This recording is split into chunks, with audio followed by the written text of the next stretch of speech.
Hey guys, Frank Cava, experiencedinvestor.com here. And again, today what we're going to talk a little bit about is direct mail.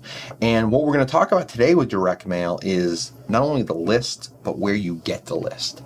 When I had first started in this business, this was probably the hardest thing for me to figure out. I had the know-how of what to do with the house once I got it. I had all the other pieces, but I was like, where do I find the people who want to sell to me at these discounted rates?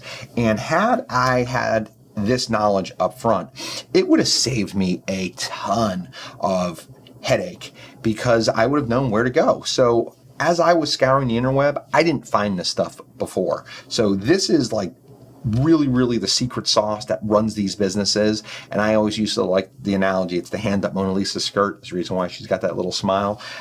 This is the big stuff that will really help define your business. So let me tell you 3 places you can go to find lists. Number 1 is US Lead List. I'm going to look down and read you the address.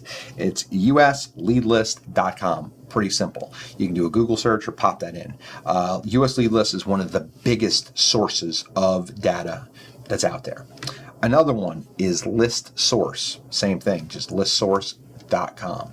And the third one is Listability. If you go to Listability, online.com/?ID equals 738, you'll get a discount code. It'll be a lot cheaper. I've set something up with them where people who come through me that go to ListSource to get their data will get a discount. So each name will cost you less. So I would recommend one of those 3 places.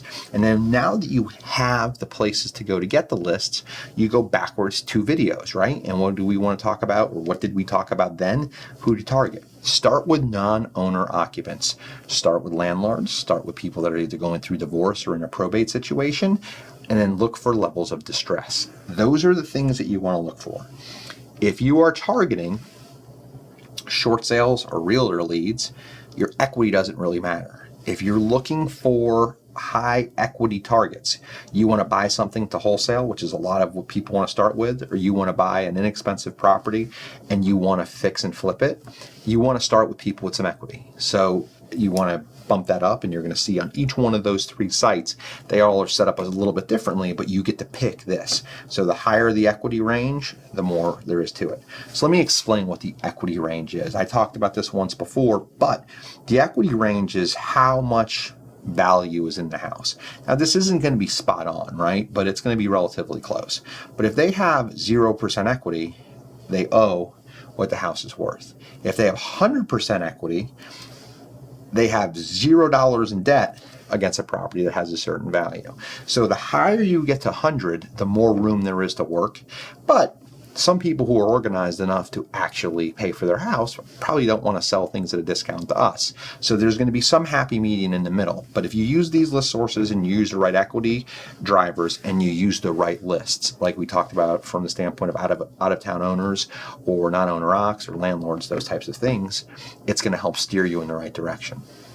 Most people who I meet are they're relatively new at this, send out 500 to 1,000, maybe 1,500 mailers a month. So you can get a really small, sweet list through one of these sources, and you can start this process.